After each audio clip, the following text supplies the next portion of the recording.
Morning students, मैं अंचल धायल tritium academy में एक बार फिर आप लोगों के सामने हूं। माफी चाहूंगा, कल मेरा वीडियो आप लोगों तक नहीं पहुंच पाया। पता नहीं क्या इश्यूज थे, कुछ वीडियो इश्यूज थे, कुछ वीडियो क्वालिटी बहुत ही ज्यादा पुअर आ रही थी और साउंड क्वालिटी में भी बहुत ज्यादा डाउनफॉल आ गया था। तो आज मैंने उसको थोड़ा बहुत फिगर आउट किया है और मैं आज इसीलिए अपना वीडियो आप लोगों तक जितना जल्दी हो सके उतना जल्दी लाने की कोशिश कर रहा हूं। चलिए टाइम वेस्ट ना करते हुए हम लोग सीधा अपने मुद्दे की बात पर आते हैं। हम लोग इलेक्ट्रोस्टैटिक्स में चल रहे थे, हमने vector representation of coulomb law खत्म कर लिया था और फिर उसके बाद हमने क्या खत्म कर लिया था, सुपरपोजिशन प्रिंसिपल। आज मैं उस पर आपको न्यूमेरिकल करवाऊंगा जिससे उसका कॉन्सेप्ट अच्छी तरह से आप लोगों के दिमाग में क्लियर हो जाए। ठीक है, चलिए देखते हैं। क्वेश्चन ये कह रहा है कि एक स्क्वायर है जिसके चारों किनारों पर हमने 4 पॉजिटिव चार्ज रखे हैं। चारों की वैल्यू है small Q, small Q, small Q और स्मॉल क्यू। इस स्क्वायर की सारी साइड्स ए और ए इतनी दे रखी हैं। ठीक है, अब क्वेश्चन ये पूछना चाह रहा है कि इसके सेंटर में हम कितना चार्ज रखें, कितनी वैल्यू का चार्ज रखें और कैसा, कैसा मतलब पॉजिटिव या नेगेटिव, कैसा चार्ज रखें जिससे पूरा का पूरा सिस्टम इक्विलिब्रियम में आ जाए। ना इक्विलिब्रियम क्या होता है? इक्विलिब्रियम का मतलब कोई भी सिस्टम तभी इक्विलिब्रियम में आ सकता है जब उसके हर कंपोनेंट, इस सिस्टम के सभी कंपोनेंट्स क्या हैं, ये 4 चार्ज और ये जो सेंटर में रखा हुआ ये चार्ज। तो कोई भी सिस्टम तभी इक्विलिब्रियम में आ सकता है जब उसके सभी कंपोनेंट्स पे लगने वाली नेट फोर्स जीरो हो। कितनी हो? जीरो हो।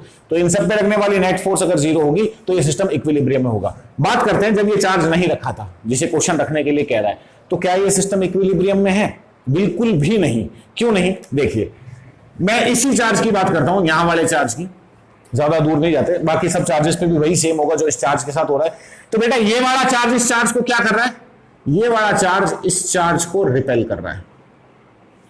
कितनी फोर्स से रिपेल कर रहा है? अगर मैं कूलाम का फॉर्मूला लगाऊं तो के Q1 Q2 दोनों ही Q है, तो के क्यू स्क्वायर अपॉन डिस्टेंस कितनी है दोनों के बीच में, ए स्क्वायर। इतना रिपल्शन मिल रहा है इसको। ठीक है, ये वाला चार्ज इस चार्ज को फिर रिपेल कर रहा है क्योंकि सेम पोलैरिटी के हैं।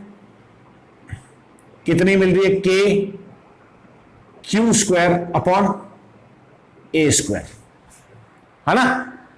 अब मैं तीसरे चार्ज की फोर्स पर बाद में आता हूं, पहले हम इन दोनों फोर्सेस को सल्टा देते हैं। सल्टा देते हैं मतलब इनका रिजल्टेंट निकाल लेते हैं।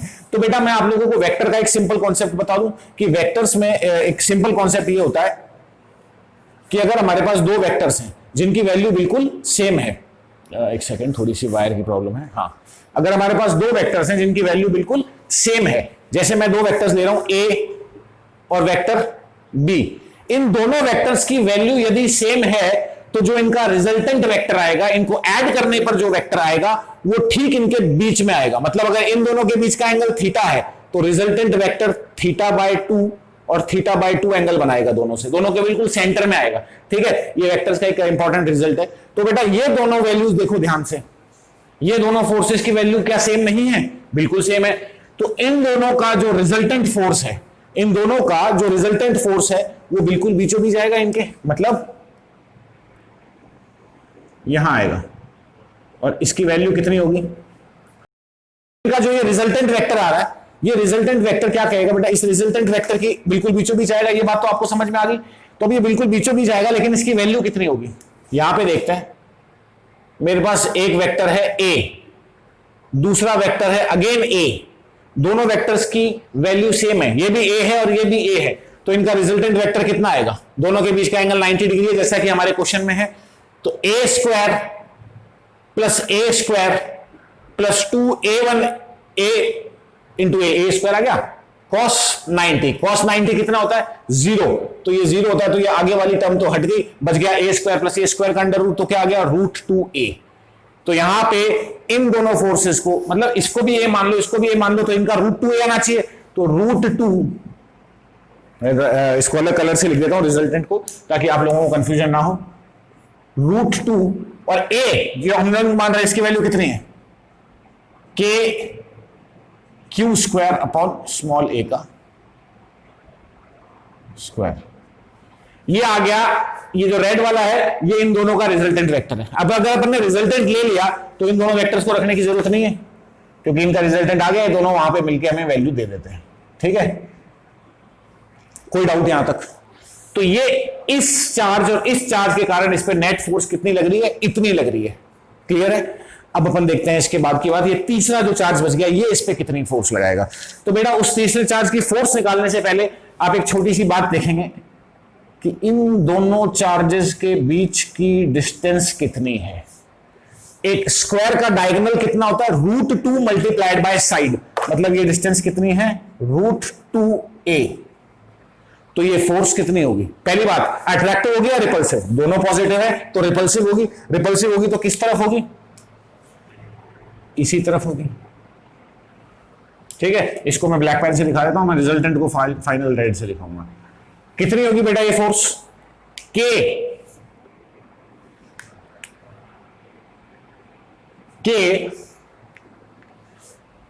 Q1 Q2 यानी कि small q into small q square divided by distance का स्क्वायर यानी √2 का स्क्वायर, तो कितना आ गया 2a स्क्वायर।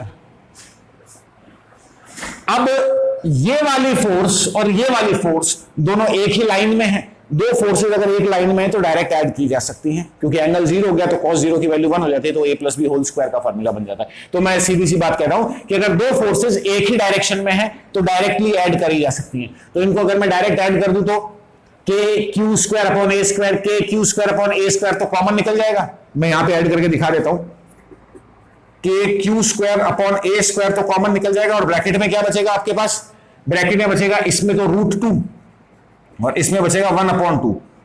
2 का एलसीएम ले ले तो ये क्या आ जाएगा, k² / a² 2√2 + 1 डिवाइडेड बाय जो आपने एलसीएम लिया है 2, ये आ जाएगा पूरा इसमें। ठीक है, तो ये वैल्यू इन दोनों को ऐड करने में बनेगी। तो हमारे, मैं सीधी भाषा में कहूं कि 1, 2 और 3 इन तीनों चार्जेस के कारण इस चौथे चार्ज पर जो टोटल फोर्स लग रही है वो कितनी आ जाएगी, जो नीचे हमने निकाली है ये वाली। ठीक है, तो ये जो वैल्यू है हम इसको यहां रख देते हैं। इस पर जो आपकी नेट फोर्स लग रही है वो लग रही है k² / a² into √2 + 1 divided by 2, ये फोर्स लगेगी इस पे। ठीक है, दिख तो रहा है ना, बोर्ड से बाहर नहीं गया ना। ठीक है, कोई डाउट यहां तक बेटा। अब बात करते हैं कि अपन इसको आगे क्या करेंगे, क्वेश्चन की तरफ चलते हैं। क्वेश्चन ये तो था कि इस पे इतनी फोर्स लग रही है, क्वेश्चन ये कह रहा है सेंटर में कितना चार्ज रखा जाए जो कि इस फोर्स को बैलेंस करके 0 कर दे। तो हम मान लेते हैं कि हमने इसके सेंटर में जो चार्ज रखा उसकी वैल्यू कितनी होगी, कैपिटल Q। कितनी होगी, कैपिटल Q।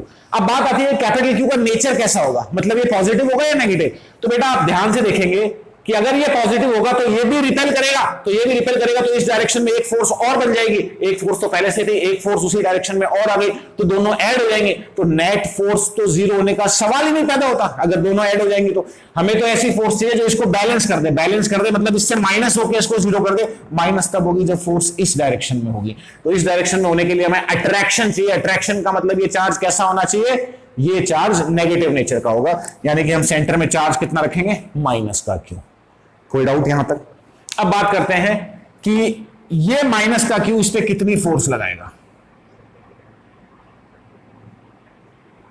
फॉर्मूला वही हमारा कूलाम वाला, k/Q1 Q2 / r², है ना।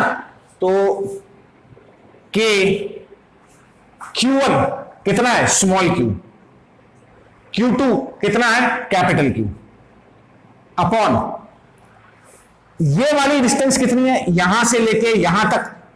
भाई पूरा जो डायगोनल था उसकी लेंथ तो कितनी थी, पूरे डायगोनल की लेंथ तो थी आपकी a√2, हमें सिर्फ आधे डायगोनल की लेंथ चाहिए यहां से यहां तक।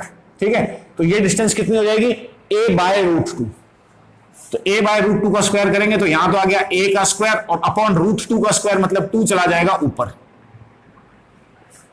तो ये दोनों फोर्सेस बराबर होंगी, तभी ये चार्ज इक्विलिब्रियम में हो सकता है, तभी ये चार्ज इक्विलिब्रियम में हो सकता है। तो इसको इक्विलिब्रियम में कर देते हैं, दोनों फोर्सेस को बराबर कर देंगे। अब मैं यहां पर एक कंफ्यूजन जो काफी लोगों के दिमाग में आ रहा होगा कि सर यहां पे कैपिटल Q के साथ माइनस Q नहीं लगाया। हम यहां पे डायरेक्शन दिखा रहे हैं डायग्राम में, प्लस माइनस केवल डायरेक्शन बताते हैं। मैंने शुरू में भी कहा था कि जब भी आप फोर्स के फॉर्मूले में चार्जेस की वैल्यू रखेंगे उनका साइन नहीं कंसीडर करेंगे, पॉजिटिव वैल्यू ही लेंगे हमेशा, क्योंकि डायरेक्शन अपने आप एक दूसरे को बैलेंस कर देगी। ठीक है, बात करते हैं इससे आगे की कि ये दोनों फोर्सेस बराबर होनी चाहिए, तो इन दोनों को बराबर रख देते हैं। बराबर रख देते हैं तो यहां पे कर दो इसको सॉर्ट आउट। ये वाली फोर्स कितनी है, k q square upon a square bracket में under root two plus 1 upon 2। ये तो ये वाली फोर्स आ गई, और ये वाली फोर्स किसके बराबर होनी चाहिए, इस फोर्स के, यानी k q into small q upon a square into 2। ये फोर्सेस इस तरह से बराबर होंगी। जो जो कॉमन चीजें वो कटती चली जाएंगी, के से के कैंसिल हो गया, क्यू स्क्वायर से स्मॉल क्यू कैंसिल हो गया, ए स्क्वायर से ये ए स्क्वायर कैंसिल हो गया। अब ये 2 यहां बच गया, इसको मैं यहां ले आता हूं, तो मेरे पास क्यू का मैग्नीट्यूड कितना आ गया, 2 रूट 2 प्लस 1, और ये 2 नीचे आ जाएगा तो 2 इंटू 2 4। ये आ गया हमारे पास स्मॉल क्यू का मैग्नीट्यूड। और अगर मैं साइन के साथ रखना चाहूं कैपिटल क्यू का मैग्नीट्यूड, तो साइन के साथ रखना चाहूं तो ये नेगेटिव होगा। तो इतना चार्ज यदि मैं सेंटर पे रख दूं तो ये सारे चार्जेस पे, जैसे इस पे 0 ही है वैसे ही आप देख लेंगे, सारे चार्जेस पे लगने वाली फोर्स 0 हो जाएगी। और इस पे लगने वाली फोर्स तो 0 है ही है। क्यों है, क्योंकि इसको ये इधर रिपेल अट्रैक्ट कर रहा है, ये इधर अट्रैक्ट कर रहा है, ये इधर, चारों डायरेक्शन में बराबर ताकत से खींचा जा रहा है। इसको आप निकाल लेना चाहे तो खाली टाइम हो तो नेट फोर्स इस पे भी 0 आएगी। तो अब इसके सभी चार्जेस पे नेट फोर्स 0 आ रही है, तो आपका ये सिस्टम किस में आ गया, इक्विलिब्रियम में आ गया। और यही हमारा क्वेश्चन चाहता था, तो ये हो जाएगा आपका आंसर। कोई डाउट? अब बात आती है कि एग्जाम में आप ये इस टाइप का क्वेश्चन आपको केवल और केवल बोर्ड एग्जाम्स में देखने को मिलेगा। कंपटीशन में ऐसे क्वेश्चंस नहीं मिलते, क्योंकि कंपटीशन में आपके पास आते हैं मल्टीपल चॉइस क्वेश्चन। ठीक है, तो ज्यादा टाइम खराब ना करते हुए हम ये समझा दें। अब बोर्ड में अगर सपोज करो आपके सामने क्वेश्चन आ गया तो आप क्या करेंगे। मैंने इस डायग्राम को इतनी बार मिटाया है, बनाया है, बोर्ड में तो हम ऐसा नहीं कर सकते। बोर्ड में तो आप वीडियो में थोड़ी बार लिखते हो, आंसर अपना कॉपी में लिखते हो। तो बेटा बोर्ड में आप प्रॉपर डायग्राम बनाएंगे, उसके सारी फोर्सेस को डिनोट करेंगे और हर स्टेप को बिल्कुल क्लियरली लिखते चले जाएंगे, क्योंकि बोर्ड में आपका रिप्रेजेंटेशन बहुत इंपॉर्टेंट रखता है। इनफैक्ट होता क्या है कि कई बार तो ऐसा होता है कि किसी ने पूरा क्वेश्चन गलत किया है लेकिन उसका रिप्रेजेंटेशन बड़ा शानदार है, तो उसको नंबर मिल जाता है। और किसी ने क्वेश्चन बिल्कुल सही किया लेकिन उसने रिप्रेजेंट नहीं किया, मतलब डायरेक्ट स्टेप्स खा गया, बीच में एक स्टेप से तीसरी स्टेप पे कूद गया सीधा, तो उसके नंबर कट जाते हैं। तो वहां तो एक एक स्टेप को, एक एक फोर्स को ढंग से सॉल्व करते हुए, इक्वेशन को सॉल्व करते हुए फिर लास्ट में आके आप अपने आंसर पे पहुंचेंगे। ठीक है, अगर आपको ये लगता है कि सर बोर्ड्स में न्यूमेरिकल्स को रिप्रेजेंट कैसे करना है ये हमें नहीं मालूम, हमें सिखाओ, तो आप लोग कमेंट सेक्शन में प्लीज लिख देंगे। मैं एक क्वेश्चन को आपको पूरी तरीके से वैसे लिख के दिखाऊंगा जैसे आपको बोर्ड में लिखना होता है। लेकिन मैं मानता हूं कि आपको मैक्सिमम लोगों को मालूम होगी, 10th क्लास में सबने बोर्ड दिया है, तो सबको ये बेसिक आइडिया होगा कि बोर्ड में आप कॉपी में रिप्रेजेंटेशन कैसे करते हैं न्यूमेरिकल्स का। फिर भी अगर नहीं है तो आप कमेंट सेक्शन में बता देंगे, मैं उसको सॉर्ट आउट कर दूंगा। कोई डाउट यहां तक? तो ये हो गया अपना क्वेश्चन। फिर अपन चलते हैं अगले टॉपिक पे। इस पे और भी क्वेश्चंस करेंगे, लेकिन चैप्टर कंप्लीट होने के बाद क्वेश्चंस वाले वीडियो में। अगर इस क्वेश्चन में कोई भी दिक्कत हो, अगेन वही सेम रिक्वेस्ट मेरी कि कमेंट सेक्शन में प्लीज मुझे बताएंगे, मैं आपको वापस से समझा दूंगा। कोई बड़ा इशू नहीं है, अपने घर की क्लास है। ठीक है, कोई भी क्वेश्चन अगर नहीं समझ में आया, कोई टॉपिक नहीं समझ में आया, तो आप तुरंत मुझे कमेंट सेक्शन में बता देंगे, हम उसको वहीं पे सॉर्ट आउट कर देंगे। चलिए बात को खत्म करते हैं और अगले टॉपिक पे चलते हैं। अगले टॉपिक का हमारा नाम है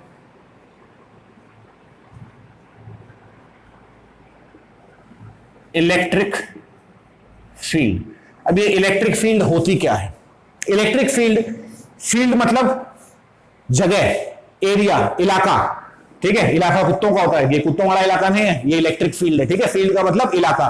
ठीक है, इलेक्ट्रिक मतलब चार्ज का। कहने का ये मतलब किसी भी चार्ज पार्टिकल के आसपास, जैसे एक चार्ज है, मान लेते हैं स्मॉल क्यू, इसके आसपास का जो पूरा एरिया है वो इस चार्ज की इलेक्ट्रिक फील्ड कहलाएगा। किसी भी चार्ज के चारों तरफ का एरिया, 3D में चले जाएंगे तो इस तरफ, हर तरफ का जो उसका एरिया, वो क्या कहलाता है? इलेक्ट्रिक फील्ड कहलाता है। क्यों कहलाता है? वो इसलिए कहलाता है कि अगर मैंने यहां पर कोई भी दूसरा चार्ज रखा तो इस चार्ज पे इलेक्ट्रिक फोर्स लगेगी, कूलाम फोर्स लगेगी।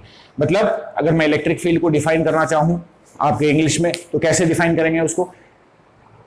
Area surrounding a charge area, area सही शब्द नहीं, एरिया 2D में आ जाता है, फील्ड सराउंडिंग या फील्ड की जगह कई बुक्स में रीजन भी होता है, reason surrounding a charge where if another charge is kept it experiences an attraction और repulsion force is called electric field of the particular charge.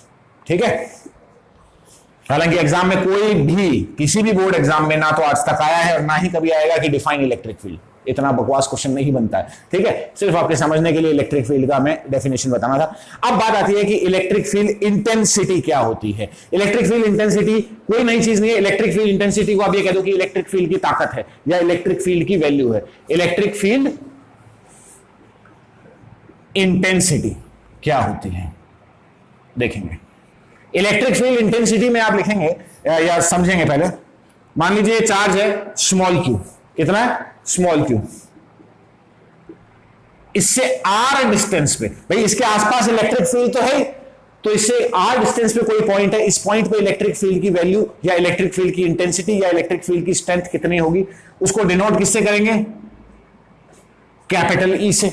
ठीक है, अब बेटा इसकी वैल्यू की बात करते हैं। फोर्स का फॉर्मूला होता था के Q1 Q2 upon r square, तो वही सेम चीजें आएगी, के यानी कि 1/4 पाई एप्सिलॉन नॉट। अगर आप वैक्यूम में काम कर रहे हैं तो के Q1, यहां पे एक ही चार्ज है स्मॉल क्यू, दूसरा चार्ज है नहीं तो उसको रखो मत, क्या हो जाएगा, डिस्टेंस कितना है पॉइंट और चार्ज के बीच में, आर स्क्वायर। तो ये आ गई किसी पर्टिकुलर पॉइंट पे इलेक्ट्रिक फील्ड की इंटेंसिटी। ठीक है, अब एक बात करते हैं कि ये फॉर्मूला समझ में आ गया ना, इलेक्ट्रिक फील्ड की इंटेंसिटी।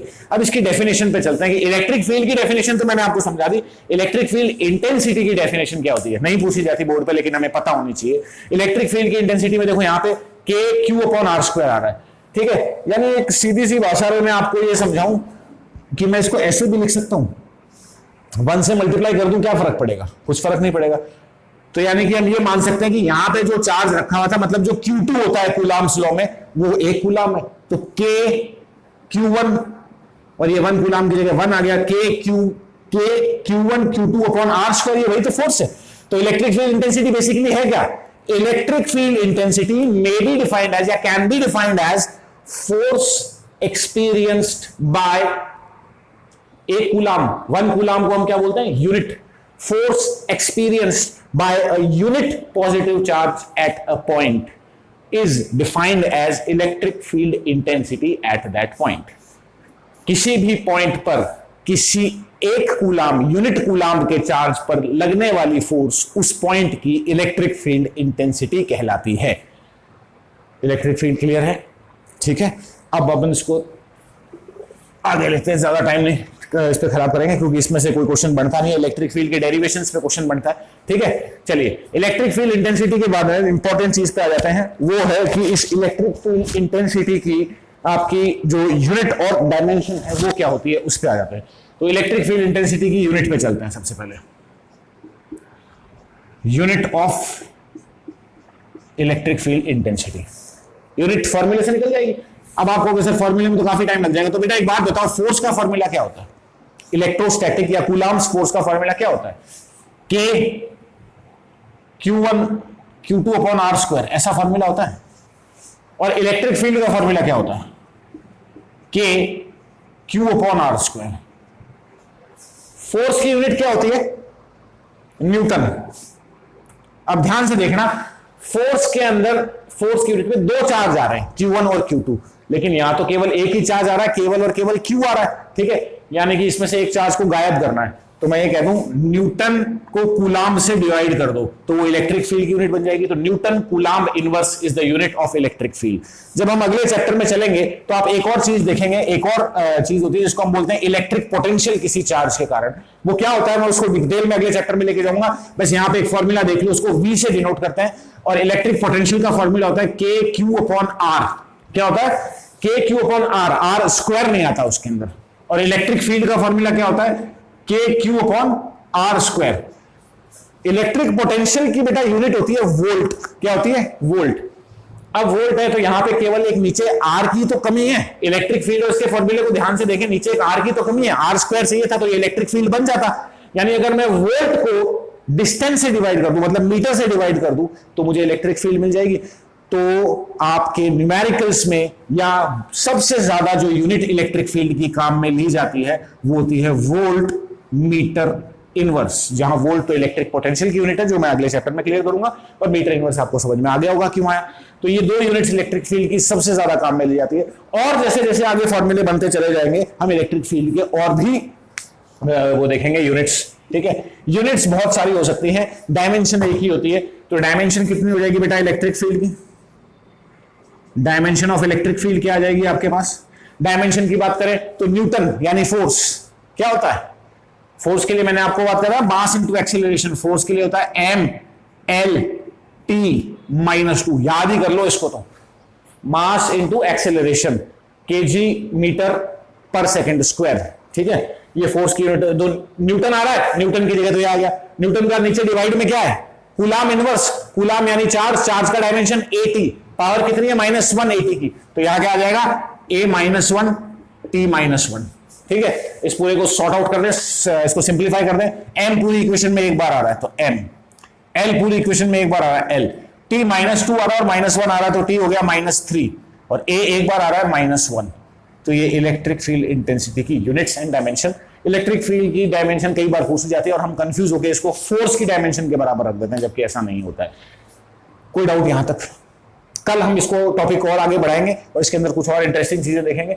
जैसे जैसे अब हम आगे चलते जाएंगे, शुरुआत का जो बोरिंग सेशन था वो पूरा हो चुका, आगे चलते जाएंगे वैसे वैसे इंटरेस्ट आपका बनता जाएगा, आपको मजा आता जाएगा। हाँ, उससे पहले एक छोटी सी रिक्वेस्ट और, बेटा हम लोग चाहते हैं कि हम लोग आपके सामने लाइव क्लासेस लेकर आए, और लाइव क्लास लाने के लिए YouTube ने एक बीच में रोड़ा डाल रखा है कि हमें मिनिमम 1000 सब्सक्राइबर्स चाहिए।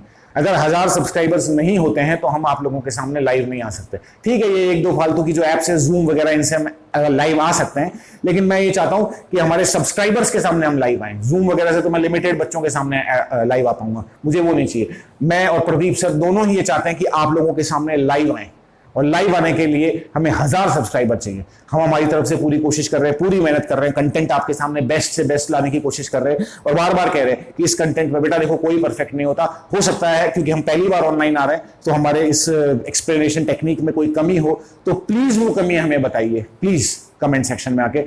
और जितना हो सके उतना अपने फ्रेंड सर्कल में, अपने कॉन्टेक्ट्स में, अपने जो आपके फेसबुक और ये इंस्टाग्राम और ये जो सोशल मीडिया प्लेटफॉर्म्स हैं, इन पे हमारे वीडियो को प्रमोट कीजिए। हम अगर 1000 सब्सक्राइबर पर पहुंचते हैं तो इसमें सबसे ज्यादा फायदा आपका है, क्योंकि एक तो मैं बार बार वीडियो रिकॉर्ड करता हूं और आप तक पहुंचाता हूं, टाइम लगता है, उसको अपलोड करना पड़ता है, XYZ बहुत से फंडे होते हैं। एक मैं आपके सामने लाइव आता हूं, बस उसमें मुझे भी कम जोर आएगा और आपको भी ज्यादा मजा आएगा समझने में। और जैसा कि मैंने आपको पहले भी बताया था कि हम लोग आप लोगों के लिए बहुत कुछ सोच रहे हैं, हम यहां तक सोच रहे हैं कि डिजिटल बोर्ड की व्यवस्था करें बच्चों के लिए, ताकि उन्हें और अच्छा समझा पाए। लेकिन डिजिटल बोर्ड के लिए आप भी जानते हैं कि जब हमें लगेगा कि हमारे चैनल से कुछ ऐसा पॉजिटिव रेस्पॉन्स आ रहा है, तभी हम लोग वो इतना बड़ा इन्वेस्टमेंट कर सकते हैं, क्योंकि डिजिटल बोर्ड 1000-1200 में नहीं आता, आपको भी मालूम है। ठीक है ना, तो उसमें इन्वेस्ट करने के लिए हमें ये पता पड़ना चाहिए। मान लो मैं डिजिटल बोर्ड लेके आ जाता हूं और मुझे पता चला कि कोई बच्चे मेरे वीडियो देख ही नहीं करे, उनको पसंद ही नहीं है, तो एटलीस्ट आप लोगों का रेस्पॉन्स हम तक आना जरूरी है, तभी हम आगे फिर कोई कदम उठा सकते हैं। तो प्लीज कोशिश कीजिए हमारे सब्सक्राइबर्स को और बढ़ाने की। हाँ, वो जो रेशियो था 50-50 का, सब्सक्राइबर्स और नॉन सब्सक्राइबर्स का, जो हमारे व्यूअर्स थे उसमें से 50% सब्सक्राइबर थे, 50% नॉन सब्सक्राइबर्स थे, वो रेशियो बहुत इंप्रूव हुआ है हमारी रिक्वेस्ट के बाद, 30% पे आ गया है। अभी भी 30% बच्चे ऐसे हैं जो हमारा वीडियो देख तो रहे हैं लेकिन सब्सक्राइब नहीं कर रहे। तो 30% से भी मेरी रिक्वेस्ट है, प्लीज यारो सब्सक्राइब कर दो। इसमें कोई बड़ा जोर वाली बात नहीं है, एक क्लिक ही तो करना है, तुम्हारा कोई पैसा थोड़ी लग रहा है ना। बस वही है कि हम लोग तुम लोगों के सामने लाइव आने के लिए तुम लोगों से ज्यादा इच्छा हमारी है, तो please support us. Thank you, मिलते हैं अपने अगले लेक्चर में।